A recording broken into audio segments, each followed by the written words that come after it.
Friend, NBK GS class में आपका स्वागत है।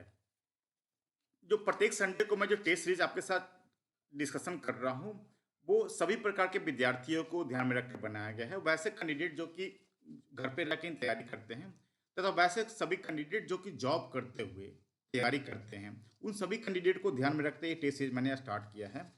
इसमें ये है कि बस प्रत्येक संडे को मैं मॉर्निंग में जो क्वेश्चन पेपर होता है मैं आपके साथ शेयर कर देता हूँ, तथा इवनिंग में इस पे मैं आंसर तथा एनालिसिस में जो टेलीग्राम ग्रुप है उस पे मैं अपलोड कर देता हूँ। अगर आप भी इस टेस्ट सीरीज से जुड़ना चाहते हैं तो जो मेरा जो टेलीग्राम चैनल है उसका लिंक मैंने डिस्क्रिप्शन बॉक्स में शेयर कर दिया है। वो उस पे से जुड़ के आप टेस्ट सीरीज का फ्री ऑफ, जो कि ये फ्री ऑफ कॉस्ट है, इसमें कोई कॉस्ट आपको पे नहीं करना पड़ेगा। ये फ्री ऑफ कॉस्ट जो टेस्ट सीरीज है उसका आप फायदा उठा सकते हैं। आपकी जो पार्टिसिपेशन का जो रेट है वो बढ़ रहा है, इसी को ध्यान में रखते हुए आज से मैंने 100 क्वेश्चन पे टेस्ट सीरीज स्टार्ट किया है। इसके पहले मैं 50 क्वेश्चन आपके साथ डिस्कशन कर रहा था, लेकिन ये 100 क्वेश्चन एक साथ मैं आपके साथ डिस्कशन करूंगा तो हो सकता है आपको समझने में थोड़ी प्रॉब्लम हो। इसी को ध्यान में रखते हुए मैंने दो पार्ट में एक से जो 50 नंबर क्वेश्चन है उसको एक पार्ट में, तो जो 51 से 100 नंबर क्वेश्चन है उसके साथ दूसरे पार्ट में आपके साथ इसका जो आंसर तथा एनालिसिस होगा वो आपके साथ मैं डिस्कशन करूंगा।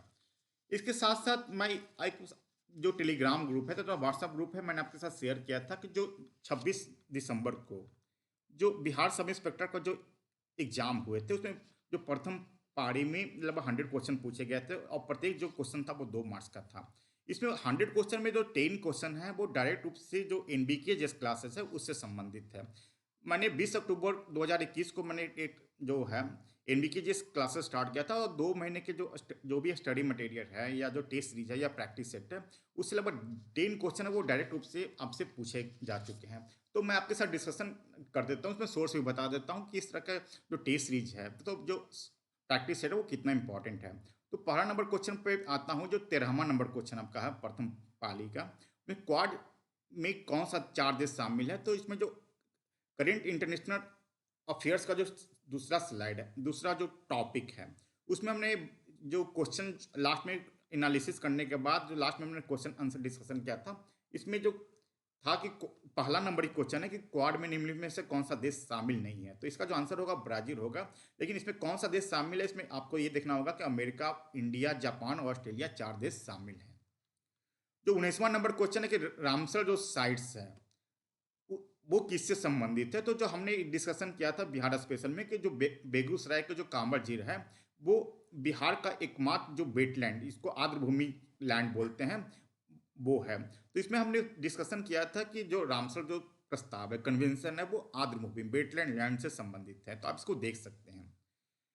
जो 39 नंबर क्वेश्चन था उसमें कौन सी कमेटी के आधार पे मौलिक कर्तव्यों को भारतीय संविधान में जोड़ा गया था। तो इसमें हम जो टेस्ट सीरीज 5वां, मतलब जो लास्ट टू लास्ट संडे मैंने जो आपके साथ डिस्कशन किया था उसमें ये मैंने डिस्कशन किया था कि सरदार स्वर्ण सिंह समिति के अनुशंसा के आधार पर ही भारतीय संविधान में मौलिक कर्तव्यों को जोड़ा गया था। जो 40 नंबर क्वेश्चन जो पूछा गया था वो साहित्य का नोबेल पुरस्कार किसे प्रदान किया गया था। तो जो प्रैक्टिस सेट 3 मैंने जो आपके साथ डिस्कशन किया था उसमें मैंने आपको बताया था कि अब्दुल रजाक गुरहान के द्वारा जो नोबेल पुरस्कार दिया गया था, साहित्य का नोबेल पुरस्कार दिया गया था। तो ये डायरेक्ट रूप से क्वेश्चन मैंने आपके साथ ऑलरेडी डिस्कशन कर चुका हूँ। ये है कि सांची स्तूप मूल रूप से किसके द्वारा बनवाया गया था। तो इसमें सोर्स में हम लोग देखते हैं जो आर्ट एंड कल्चर, बिहार का जो आर्ट एंड कल्चर का वीडियो मैंने 3 वीडियो अपलोड किया है, उसमें जो स्थापत्य कला एवं वास्तु कला है, जो उसमें स्लाइड नंबर 10 में मैंने बताया था कि सांची के जो प्रारंभिक स्तूप है वो अशोक के द्वारा निर्मित है, सम्राट अशोक के द्वारा। अब अगला क्वेश्चन आते हैं कि जो 66 नंबर जो क्वेश्चन जो बिहार सब इंस्पेक्टर में पूछा गया कि कर्क रेखा निम्नलिखित में से किस भारतीय राज्यों से गुजरती है। तो यहाँ पे मैंने जो क्वेश्चन आंसर ज्योग्राफी का प्रैक्टिस सेट 2 में किया था उसमें बताया था कि कर्क रेखा भारत के किन राज्य से नहीं गुजरती है। तो यहाँ पे बिहार से नहीं गुजरती है, लेकिन राजस्थान जो गुजरात से लेके मिजोरम तक जो 8 स्टेट से कहाँ कहाँ से गुजरती है वो पूरा मैप की सहायता से मैंने ऑलरेडी आपके साथ डिस्कशन कर दिया है। वो चाहें तो आप इसको वीडियो में देखेंगे पूरा मैप की सहायता से कैसे गुजरात, राजस्थान, मध्य प्रदेश, झारखंड, छत्तीसगढ़, फिर त्रिपुरा, मिजोरम होके जो 8 हिस्से से गुजरती है उसका पूरा डायग्राम के साथ मैंने बताया है। ये कि नामदफा नेशनल पार्क किस राज्य में अवस्थित है। तो जो टेस्ट सीरीज 5वां, मतलब जो पिछले के पिछले संडे 14 दिन पहले मैंने जो डिस्कशन आपके साथ किया था इसमें बताया था कि अरुणाचल प्रदेश में जो नामदफा टाइगर रिजर्व है तो एक डायरेक्ट रूप से क्वेश्चन, ये सब जो मैं डिस्कशन कर रहा हूँ वो डायरेक्ट रूप से क्वेश्चन है। अब अगर इनडायरेक्ट रूप से आप देखें तो 10 से ज़्यादा भी ये क्वेश्चन हो सकते हैं। दूध में उपस्थित शर्करा क्या है? तो हमने डिस्कशन किया था जो बायोलॉजी का पार्ट 1 में, उसमें स्लाइड नंबर 11 में, कि लैक्टोज के कारण ही जो जो शर्करा होता है, जो हल्का दूध में जो हल्कापन मीठापन होता है, वो लैक्टोज के कारण ही होता है। तो इसमें ये इसका आंसर लैक्टोज ही होगा। इसमें है कि फजल अली आयोग किससे संबंधित है? तो मैंने जो टेस्ट सीरीज 5वां, मतलब जस्ट 14 दिन पहले मैंने जो आपके साथ डिस्कशन किया था कि भाषाई आधार पर किस राज्य का गठन सर्वप्रथम किया गया था। तो भाषाई आधार पर सर्वप्रथम जो गठन किया गया था वो आंध्र प्रदेश को किया गया था। उसी पे काफी हंगामा हुआ था। उसके बाद फजल अली आयोग का गठन किया गया था। तो एक एक डायरेक्ट या इनडायरेक्ट रूप में से क्वेश्चन मैंने आपके साथ डिस्कशन किया था। आप चाहें तो उसका वीडियो आप देख सकते हैं। देखिए, राष्ट्रपति का अध्यादेश पारित करने की शक्ति कहाँ वर्णित है? तो जो पॉलिटी का जो प्रैक्टिस है 3 है, उसमें हमने डिस्कशन किया था कि जो भारत के जो राज्यपाल होते हैं वो किस अनुच्छेद के तहत अध्यादेश जारी करते हैं। तो इसमें अनुच्छेद 213 के तहत करते हैं, लेकिन जिसमें हमने एक जो ए में था अनुच्छेद 123 123, उसमें मैंने बताया था कि राष्ट्रपति के द्वारा अनुच्छेद 123 के तहत ही अध्यादेश जारी करने की शक्ति है। और आप वीडियो आप इसका देखेंगे पॉलिटी प्रैक्टिस 18 का, तो इसमें आपको आप इसका डायरेक्ट रूप से आपको समझ में आ जाएगा। तो कहने का मतलब ये है कि जो भी प्रैक्टिस सेट या जो स्टडी मटेरियल या टेस्ट सीरीज मैं करता हूँ, उसको किसी ना किसी एग्जाम में आप लोग अगर कोई भी एग्जाम देते हैं तो डायरेक्ट इनडायरेक्ट रूप में आपसे क्वेश्चन पूछे जाएंगे। तो आज का जो टेस्ट सीरीज है उस पर मैं आज डिस्कशन करता हूँ, ताकि काफ़ी समय ऑलरेडी इस पर मैंने डिस्कशन करने में व्यतीत कर दिया। तो जो पहला क्वेश्चन पे आते हैं कि माल ढुलाई को सुगम करने के लिए जो डेडिकेटेड फ्रेट कॉरिडोर है, डेडिकेटेड फ्रेट कॉरिडोर के तहत जो ईस्टर्न फ्रेट कॉरिडोर है का विस्तार बिहार में भी हुआ है, या भारत जो बिहार के किस राज्य से नहीं गुजरती है? तो यहाँ पे हमने इस तरह का क्वेश्चन देने का अर्थ होता कि आपको बताएं कि कहाँ से गुजरती। तो हम यहाँ पे देखते हैं जो ईस्टर्न फ्रेट कॉरिडोर है वो कैमूर, रोहतास, औरंगाबाद और गया सभी जगहों से गुजरती है। इसका जो आंसर होगा वो ई होगा, उपयुक्त में से एक से अधिक। तो फ्रेट कॉरिडोर आप लोग देखते हैं जो ईस्टर्न फ्रेट कॉरिडोर है, इसकी जो कुल लंबाई होती है, इसकी जो कुल लंबाई है वो 1840 किलोमीटर है। इसमें जो बिहार में जो लंबाई है वो है 239 किलोमीटर। आपको याद रखिएगा ये चारों स्टेट से गुजरती है, कैमूर, रोहतास, औरंगाबाद और गया। तो इसका जो आंसर एक का होगा वो ई होगा। लोहिया स्वच्छता अभियान के तहत राज्य सरकार के द्वारा ग्रामीण क्षेत्रों में शौचालय निर्माण हेतु कितनी राशि प्रोत्साहन राशि के रूप में दी जाती है? तो राज्य सरकार के द्वारा जो प्रोत्साहन राशि ग्रामीण क्षेत्रों में दी जाती है वो 12,000 रुपया दी जाती है। अगर शहरी क्षेत्र में हम लोग देखते हैं, ताकि शहरी क्षेत्र में भी हो सकता है क्वेश्चन पूछा जाए, इसमें सेंट्रल गवर्नमेंट के द्वारा 4,000 रुपया दिया जाता है, तथा जो स्टेट गवर्नमेंट के द्वारा होता है वो होता है 8,000 रुपया। इसमें भी टोटल 12,000 रुपया दिया जाता है। लेकिन जो ग्रामीण क्षेत्रों में जो टोटल 12,000 दिया जाता है वो state government, total state government के द्वारा ये दिया जाता है। इसमें सेंट्रल गवर्नमेंट का कोई योगदान नहीं होता है। लेकिन शहरी क्षेत्रों में 4,000 रुपया देता है सेंट्रल गवर्नमेंट और स्टेट गवर्नमेंट देती है 8,000 रुपया। बोडो अगहनी गर्मा निम्न में से किस फसल की प्रजाति है? तो ये कुछ फैक्ट है जो कि आपको याद रखना होगा। बोडो गनहनी अरमा जो है वो चावल, इसका आंसर ये होगा, चावल का फसल की प्रजाति है। बिहार के सासाराम में निर्मित है शेरशाह का मकबरा, वो किस शैली से निर्मित है? तो काफ़ी लोग आप लोग यहाँ पे विजिट भी किए होंगे जो कि सासाराम वगैरह में साउथ बिहार में हों के रहने वाले होंगे। ये जो है अफगान, जो शेरशाह थे वो अफगान शासक ही थे। तो जो अपना मकबरा जो निर्मित करवाए थे वो अफगान शैली में ही था। तो इसका आंसर होगा ए। निम्न में से कौन सा भारत है जो कौन सा अंतरराष्ट्रीय संगठन का सदस्य नहीं है? तो इस तरह का क्वेश्चन भी आते रहते हैं। तो हम लोग देखते हैं जो संघाई सहयोग संगठन है इसका मेंबरशिप ऑलरेडी मिल चुका है। एशिया यूरोप जो बैठक होती है इसका भी मेंबरशिप ए है। ब्रिक्स मित्रों को ये जो आई है वो इंडिया का ही शो करता है, डिनोट करता है, तो इसका सदस्य है। लेकिन जो एशिया प्रशांत आर्थिक सहयोग है अपेक, इसका मेंबर नहीं है। तो आपको ऐसे भी आप इसका समझ सकते हैं कि अगर आपको आंसर नहीं आता है तो जो यहाँ पे देखेंगे कि भारत तो एशिया में है लेकिन भारत प्रशांत महासागर में नहीं है। यहाँ पे नीचे इसको देखते हैं तो दोनों तरफ से बंगाल की खाड़ी तथा तो जो अरब सागर है वो हिंद महासागर का पार्ट है। तो प्रशांत महासागर नहीं रहने के कारण भी ये एपेक का सदस्य नहीं है। तो इसका जो आंसर होगा ये। तो अगर आप नहीं जानते तो इस तरह से जो आंसर है उसको एनालिसिस करके भी आप आंसर निकाल सकते हैं। भारत के किस राज्य में सबसे अधिक तेंदुआ पाया जाता है? तो अभी तेंदुआ की हम लोग बात करें तो अभी टोटल जो है, टोटल बिहार में, सॉरी, टोटल इंडिया में जो तेंदुआ है वो 12,852 है। जो मध्य प्रदेश को तेंदुआ का कैपिटल बोला जाता है, सबसे अधिक जो पाया जाता है 3,421, वो मध्य प्रदेश में है। उसके बाद कर्नाटका का नंबर आता है 1783। उसके बाद महाराष्ट्र का नंबर आता है 1690। तो आप लोग ध्यान रखेंगे कि सबसे अधिक जो तेंदुआ पाया जाता है वो मध्य प्रदेश में पाया जाता है। बिहार के पटना में निर्मित जो पटना कॉलेज तथा पटना कलेक्ट्रेट का निर्माण किस यूरोपियन शैली में हुआ है? तो आप लोग यहाँ पे देख, आप पटना कॉलेज गए भी होंगे या पटना कलेक्ट्रेट गए होंगे तो वहाँ पे देखते होंगे काफ़ी जो पुराने स्ट्रक्चर पे कुछ बिल्डिंग बने हुए हैं, जो कि ये जो बिल्डिंग बने हुए वो डच डच स्टाइल पे है। डच स्थापत्य कला के आधार पे जो दोनों बिल्डिंग बने हुए हैं, पटना कॉलेज और पटना कलेक्ट्रेट, कुछ बात तो यहाँ पे आप लोग देखते होंगे कि जो यहाँ पे जो सोरा का गोदाम था वो डच काफी इसका व्यापार करते थे। इसका आंसर होगा डी। नासा के द्वारा पहला ग्रह रक्षा परीक्षण, जिसको हम लोग डॉट बोलते हैं, लॉन्च किया गया, किससे संबंधित है? तो आप लोग अगर इसका फुल फॉर्म डॉट का देखेंगे तो इससे आप आंसर आपको मिल जाएगा। इसका जो फुल फॉर्म होता है डबल स्ट्रॉयड रिडायरेक्शन टेक्स्ट।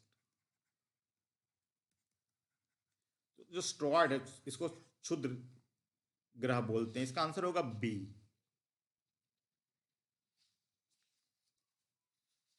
तो जो आप लोग पता होगा जो मंगल और बृहस्पति के बीच में काफी संख्या में जो स्ट्रॉयड पाए जाते हैं, तो इसको इसी को ध्यान में रखते हुए जो ग्रह रक्षा परीक्षण है डॉट, इसको लॉन्च किया गया है।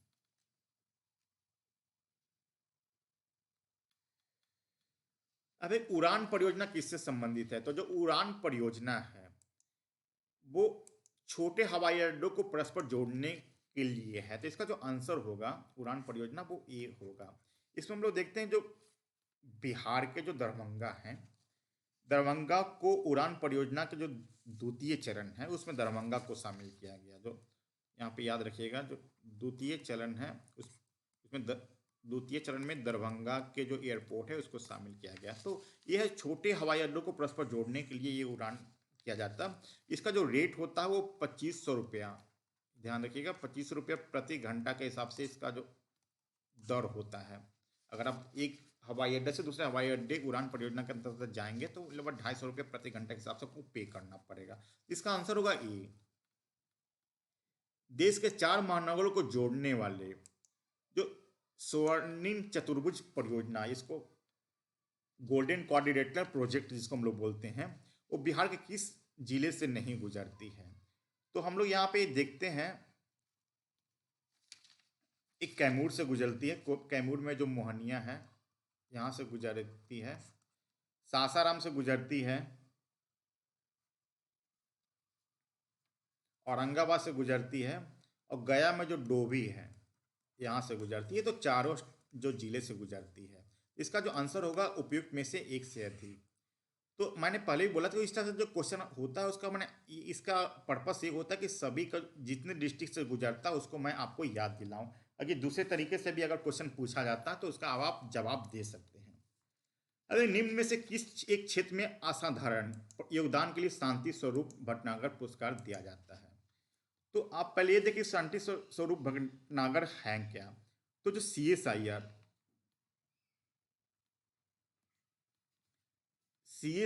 के जो संस्थापक एवं जो डायरेक्टर हुए हैं वो शांति स्वरूप भटनागर ही हुए हैं। ये जो क्षेत्र है वो विज्ञान एवं जो प्रौद्योगिकी है, साइंस एवं टेक्नोलॉजी के क्षेत्र में ये काम करती है। इसका जो फुल फॉर्म होता है council of study of Indian research, नहीं, इसका सीएसआईआर, ये विज्ञान एवं प्रौद्योगिकी क्षेत्र में काम करती है। तो इसका जो आंसर होगा वो ए होगा। भारतीय सर्वेक्षण विभाग किस मंत्रालय के अंतर्गत काम करता है? आपको ये भी ध्यान रखना है जो भारतीय सर्वेक्षण विभाग है अगर जो संस्थान है, अगर संस्थान यहाँ पे रहता तो इसका जो ऑफिस है, मुख्यालय, वो देहरादून में है। तो आप लोग इसको थोड़ा याद रखिएगा, कई क्वेश्चन आते हैं। ये संस्थान प्रत्येक 2 वर्ष पे ये अपना जो फॉरेस्ट सर्विस ऑफ इंडिया का जो डेटा है वो जारी करती है। लेकिन यहाँ पूछा जा रहा है भारतीय सर्वेक्षण विभाग किस मंत्रालय के अंतर्गत काम करती है, तो इसका जो आंसर होगा ये भी साइंस एवं टेक्नोलॉजी जो डिपार्टमेंट मंत्रालय है इसके अंतर्गत ही भारतीय सर्वेक्षण विभाग काम करती है। इसका आंसर होगा डी। घोंसला बनाने वाले एकमात्र पक्षी कौन है? तो घोंसला बनाने वाले जो एकमात्र पक्षी है इसको हम लोग किंग कोबरा करते हैं, किंग कोबरा। इसमें ये आप लोग याद देखिएगा कि एक बार में 40 से 50 अंडे वो देती है, तथा वो अपने जो बच्चे हैं, अपने बच्चे का देखभाल बहुत करती है। तो इस तरह का जो यूनिक नेचर है जो स्नेक में, सर्प में पाया जाता है, वो किंग कोबरा में पाया जाता है, कि अपने बच्चे को, अंडे को जन्म देने के बाद घोंसला बनाती है। बड़े होने तक वो पेरेंटल केयर, माने जो गार्जियन को जो देखभाल की भूमिका होनी चाहिए वो पूरा करते हैं। उसका आंसर होगा ए। एक जो सांड होता है, सांड के जो सीमेन है उसको कृत्रिम गर्भाशय हेतु जो सुरक्षित रखा जाता है वो किस में रखा जाता है? तो यहाँ पे जो लिक्विड नाइट्रोजन है, लिक्विड नाइट्रोजन में इसको रखा जाता है। इसमें देखते हैं कि इसका जो -196 डिग्री टेम्परेचर तापमान पे इसको रखा जाता है नाइट्रोजन को। तो इसका आंसर होगा ए। अभी विश्व पर्यावरण दिवस किस तिथि को मनाया जाता है? तो आपको सब लोगों को पता होगा कि विश्व पर्यावरण दिवस है वो 5 जून को मनाया जाता है। इसमें आप लोग देखते होंगे कि 5 सितंबर है वो शिक्षक दिवस, आप लोग को पता होगा। 1 दिसंबर है वो एड्स दिवस होता है। 16 अक्टूबर है वो खाद्य दिवस के रूप में मनाया जाता है। तो आप लोग सिर्फ पर्यावरण दिवस याद न रख के आपको जो तीनों दिवस है, एड्स दिवस, शिक्षक दिवस और विश्व खाद्य दिवस, इसको भी आप लोग याद रखिए। तो इसका जो, लेकिन इसका है विश्व पर्यावरण दिवस किस तिथि को मनाया जाता है? इसका आंसर होगा बी, 5 जून को। तो गोल्डन राइस में प्रचुरता में क्या पाया जाता है? तो हम लोग देखते हैं जो गोल्डन राइस में जो प्रचुरता में पाया जाता है वो है विटामिन ए, इसके अलावा आयरन और जिंक भी प्रचुर मात्रा में पाया जाता है। तो ये काफ़ी हेल्थ के लिए काफ़ी फायदेमंद होता है। तो इसका जो आंसर होगा ए, विटामिन ए गोल्डन राइस में प्रचुरता में पाया जाता है। कर्नाट बंक रोड, कर्नाट बंट जो डिजीज है वो निम्न में से किस फसल के लिए से संबंधित है? तो गेहूं, इसका जो आंसर होगा वो गेहूं के लिए होगा। ये कुछ फैक्ट है जो कि आपको याद रखना पड़ेगा। इसमें एक फफूंद जनित रोग है जो कर्नाट बंक रोग है, आप लोग याद रखिएगा। फफूंद जनित रोग है एक है, इससे गेहूं के जो गुणवत्ता होती है वो प्रभावित होती है। ये रोग होने के बाद गुणवत्ता प्रभावित कर देता है। जॉन्डिस रोग होने से कौन सा जो शरीर का जो पार्ट है वो प्रभावित होता है? तो हम लोग देखते हैं जॉन्डिस होने के बाद जो लीवर होता है, इसको हम लोग या किट या लीवर इंग्लिश में बोलेंगे, इसको प्रभावित करता है। इसका आंसर होगा वो बी होगा। एलिसा जो टेस्ट होता है वो किस रोग के जांच हेतु किया जाता है? तो काफ़ी ये पुराना, काफ़ी दिनों से आप लोग जान रहे होंगे, जो एड्स के जो जांच के लिए एलिसा टेस्ट करवाया जाता है। जापानी इंसेफेलाइटिस का कारक कौन है? तो जो जापानी इंसेफेलाइटिस का जो कारक है वो विषाणु, वायरस के कारण ही ये रोग होता है। इसका आंसर होगा ए। हाल ही में केंद्र सरकार द्वारा विधि आयोग का गठन किया गया था, निम्न में से क्या है? तो जो संविधानिक मतलब हो गया कि जिसका कि संविधान में वर्णित है, किसी अनुच्छेद में वर्णित है। अगर पार्लियामेंट के द्वारा, राज्यसभा लोकसभा के द्वारा पारित किया जाता है तो उसको सांविधिक या स्टेच्यूटरी करेंगे, इसको कहेंगे। लेकिन ये जो है विधि आयोग, विधि आयोग न तो संविधान में वर्णित है, नहीं वो राज्यसभा में लोकसभा से पारित है, बल्कि भारत सरकार के, ये जो है भारत सरकार के एक जो जीओआई हो गया, भारत सरकार के एक आदेश के द्वारा ये निर्मित है, एक ऑर्डर के द्वारा। ये एक जो विधि आयोग है वो ये जस्ट लाइक एक कार्यकारी निकाय है। तो इसका जो आंसर होगा ये तो ना तो संवैधानिक है ना ही सांविधिक है, तो इसका जो आंसर होगा गैर संवैधानिक और गैर संविधिक है वो। इसका आंसर सी होगा। केंद्रीय जांच ब्यूरो किस मंत्रालय के अधीन काम करता है? तो केंद्रीय जांच ब्यूरो है वो कार्मिक लोक शिकायत एवं पेंशन मंत्रालय के अधीन करता है, जिसका के भी मंत्रालय देख रहे हैं जितेंद्र प्रसाद। आप लोग ये भी थोड़ा याद रखिएगा। इसका आंसर होगा ए। आजाद हिंद फौज का गठन की कल्पना निम्न में से किसके द्वारा की गई? तो आजाद हिंद जो गठन करने का जो कंसेप्ट था वो किन के द्वारा था? तो यहाँ पे देखते हैं जो कैप्टन मोहन सिंह हैं। कैप्टन मोहन सिंह के दिमाग में सबसे पहले आजाद हिंद फौज के गठन करने का विचार दिमाग में आया, क्योंकि ये जो आर्मी ऑफिसर थी जो जापान के साथ जो युद्ध में काफ़ी जो इंडियन जो पुलिस कर्मी जो सेना थे वहाँ पे मौजूद थे, उनको बंदी बना लिया गया था। उन्हीं को एक साथ लाने के लिए वो आजाद हिंद फौज की कल्पना मोहन सिंह के द्वारा किया गया था। तमाशा किस राज्य की पारंपरिक नाट्य शैली है? तो जो तमाशा है वो महाराष्ट्र की पारंपरिक शैली। इसका आंसर बी होगा। इसमें देखते होंगे जो स्त्री पात्र होते हैं, आप थोड़ा सा ध्यान रखिए, इसका जो बोला जाता है वो मुक्की इसको बोला जाते हैं। इसमें शास्त्रीय तथा जो लावनी नाच का समन्वय किया जाता है। इसमें आप लोग ये ध्यान रखिएगा क्योंकि ऐसे तमाशा क्या होता है उसके बारे में भी थोड़ा जानना आवश्यक है, कि इसे पता चल सके, याद रह सके कि किस स्टेट में होता है। इसका आंसर होगा बी।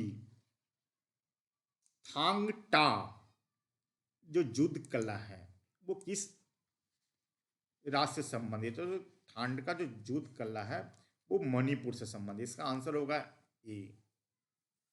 इसमें थांग का जो अर्थ होता है वो तलवार होता है,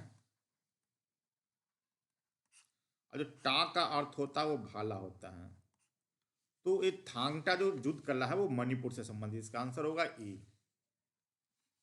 हॉर्नबिल का संबंध निम्न में से किस राज्य से है? तो जो हॉर्नबिल आप लोग ये समझ लीजिए, हॉर्नबिल एक पक्षी है। उस पक्षी जो नागालैंड में काफी पाया जाता है, उस पक्षी के नाम पे ही हॉर्नबिल फेस्टिवल वहां पे मनाया जाता है। जो हॉर्नबिल जो फेस्टिवल होता है काफी यहाँ का फेमस है नागालैंड का। वो 1 दिसंबर से लेके 10 दिसंबर तक होता है। इसमें है कि जितने भी वहाँ के जो अनुष्ठान है, नृत्य है, खाने पीने के जो वस्तुएं हैं, शिल्पकला है, उसकी प्रदर्शनी होती है। काफ़ी झूमझाम के साथ यहाँ पे मनाया जाता है। काफ़ी फॉरेन टूरिस्ट भी वहाँ पे जाते हैं। तो जो हॉर्नबिल महोत्सव, यहाँ पे महोत्सव छूट गया था, यहाँ पे ध्यान रखिएगा। हॉर्नबिल जो महोत्सव है उसका जो संबंध है वो नागालैंड से। आंसर होगा डी।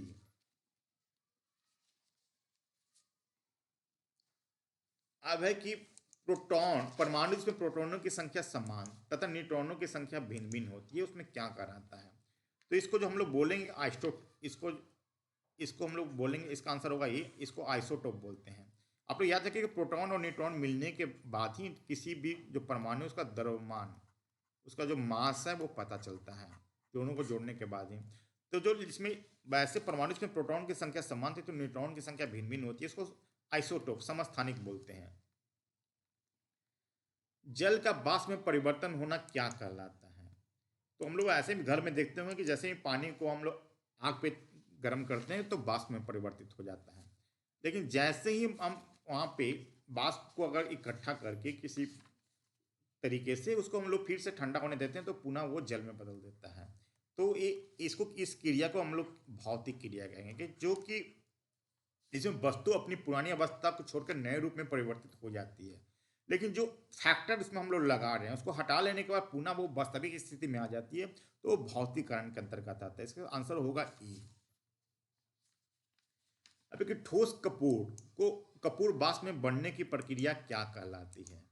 तो यहाँ पे हम लोग देखते हैं जो सब्लिमेशन हम लोग बोलते हैं, इसको ऊर्ध्वपातन की क्रिया होते हैं, इसको हम लोग बोलते हैं इसको सब्लिमेशन।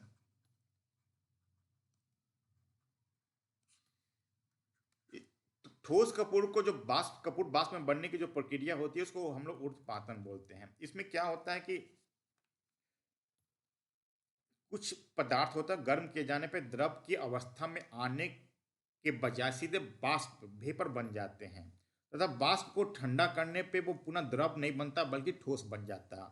इसमें हम लोग देखते हैं कि सिर्फ कपूर ही नहीं है, कपूर इसमें हो गया, तथा नेफ्थलीन हो गया, अमोनियम क्लोराइड हो गया।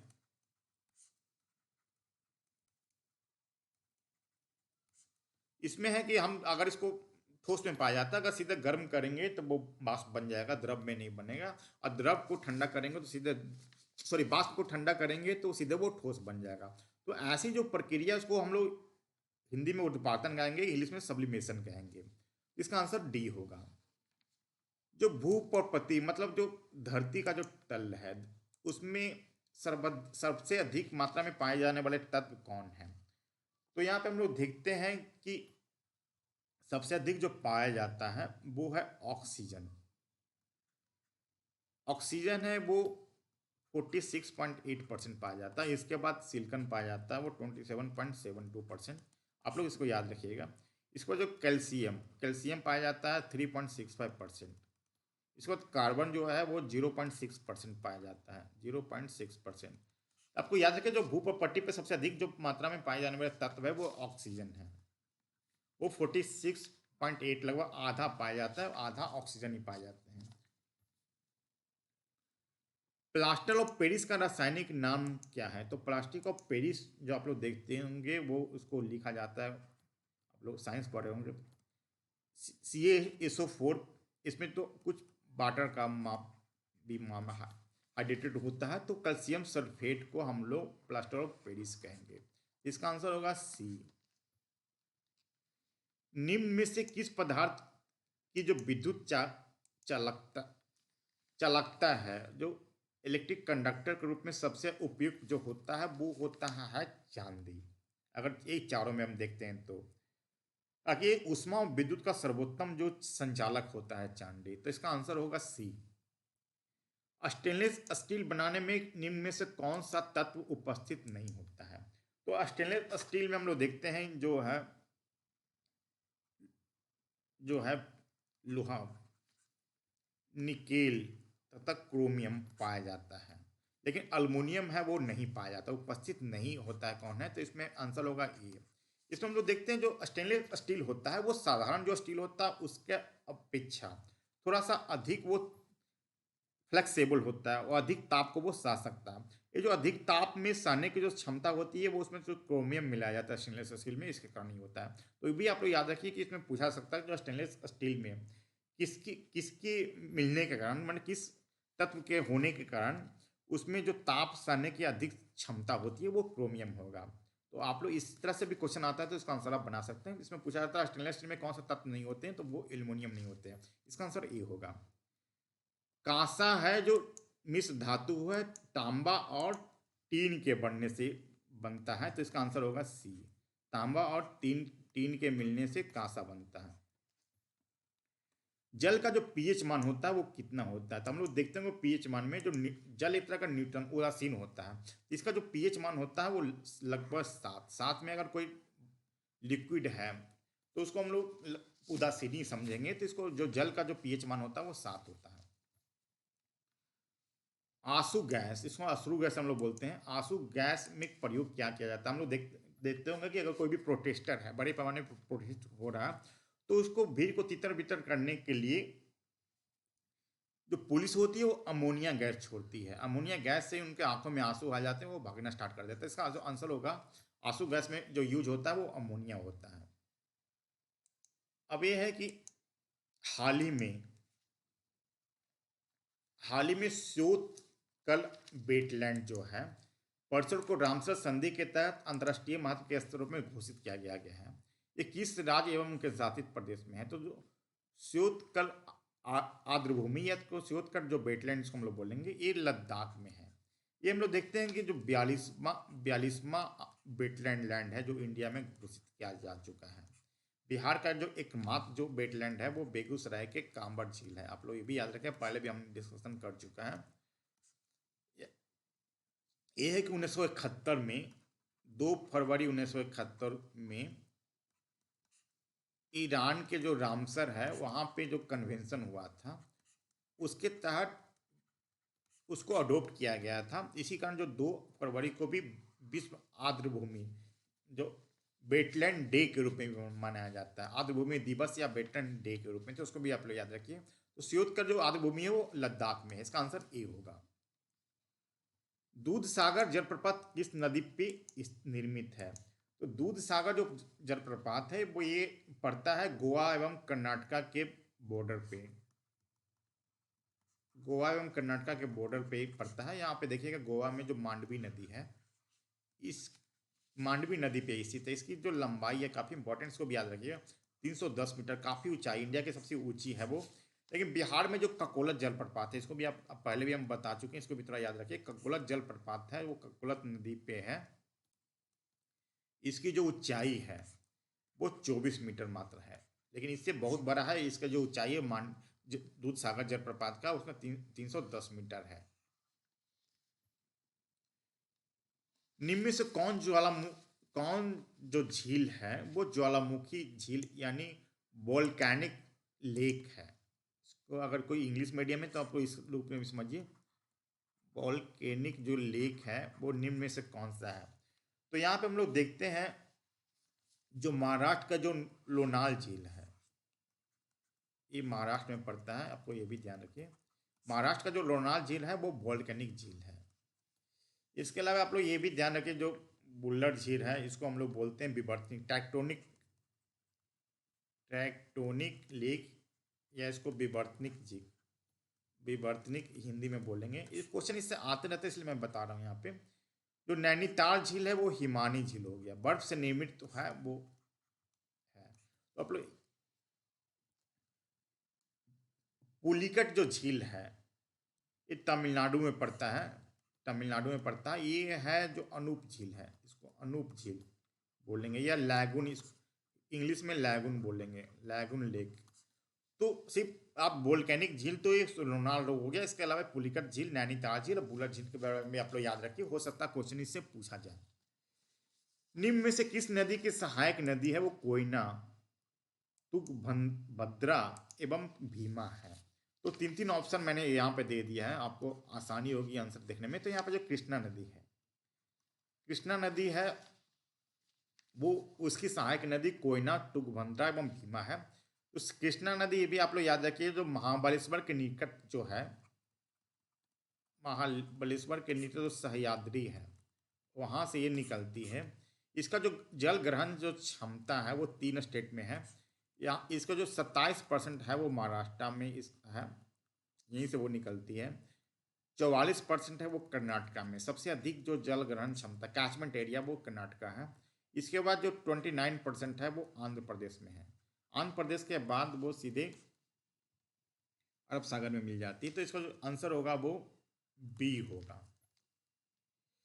मोलेसिस बेसिन किस राज्य में अवस्थित है? तो मोलेसिस बेसिन है वो मिजोरम में अवस्थित है। इसका तो आप लोग याद रखिए, मिजोरम, इसका आंसर ए होगा। भारत के किस राज्य में सबसे अधिक जो मैंग्रोव वनस्पति पाई जाती है? तो जो सबसे भारत में जो है वो विश्व का 5% है जो मैंग्रोव वनस्पति पाई जाती है।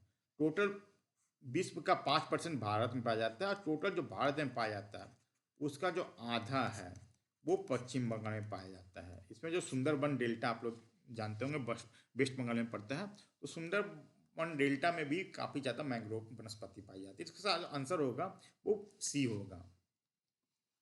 निम्न में से कौन सी रबी फसल के अंतर्गत नहीं आती? तो आप लोग जानते होंगे 3 तरह की फसल होती है, रबी, खरीफ और जायद। जो रबी होता है आप लोग याद रखिएगा, ये अक्टूबर नवंबर के अंतर्गत बोया जाता है। उसको जो काटा जाता है वो है अप्रैल मई के बीच में। जो खरीफ होते हैं वो जून जुलाई के समय बोए जाते हैं, और जो काटे जाते हैं वो सितंबर अक्टूबर के अंतर्गत।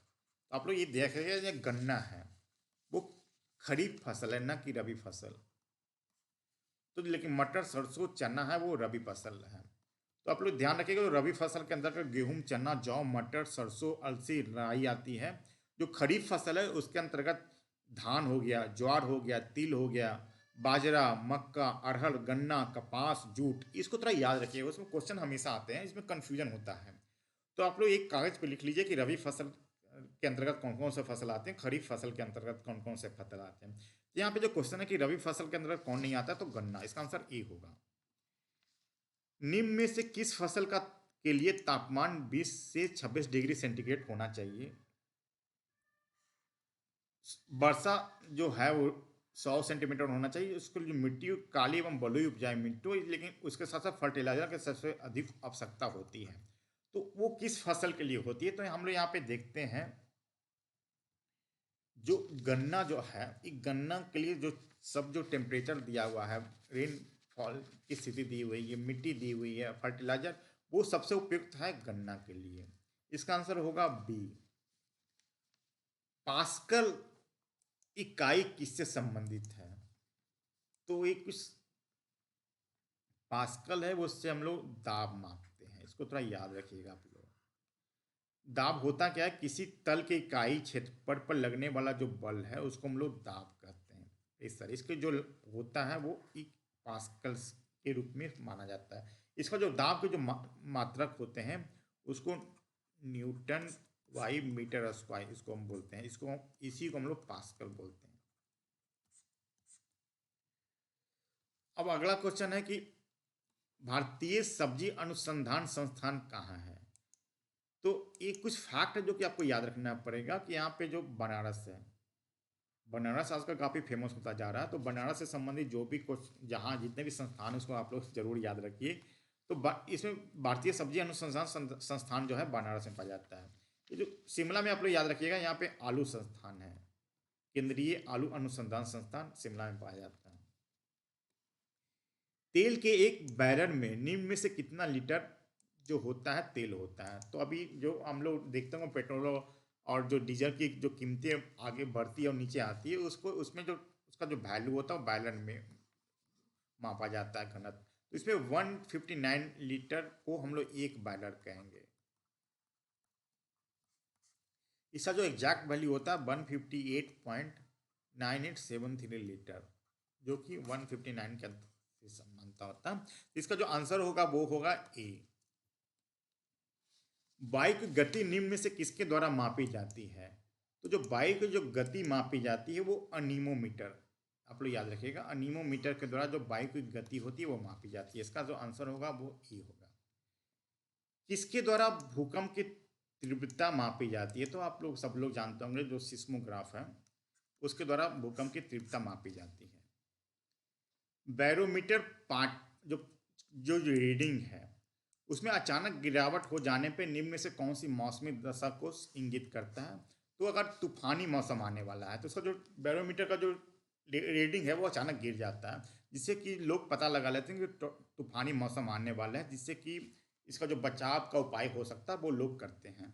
तो मैं समझता हूँ कि जो 50 क्वेश्चन है आपके लिए काफ़ी इंपॉर्टेंट है। आप लोग इसका अपना आंसर इसको शेयर मिला लीजिए, और इसका जो दूसरा पार्ट होगा मैं कुछ देर बाद आपके साथ डिस्कशन करूँगा। धन्यवाद।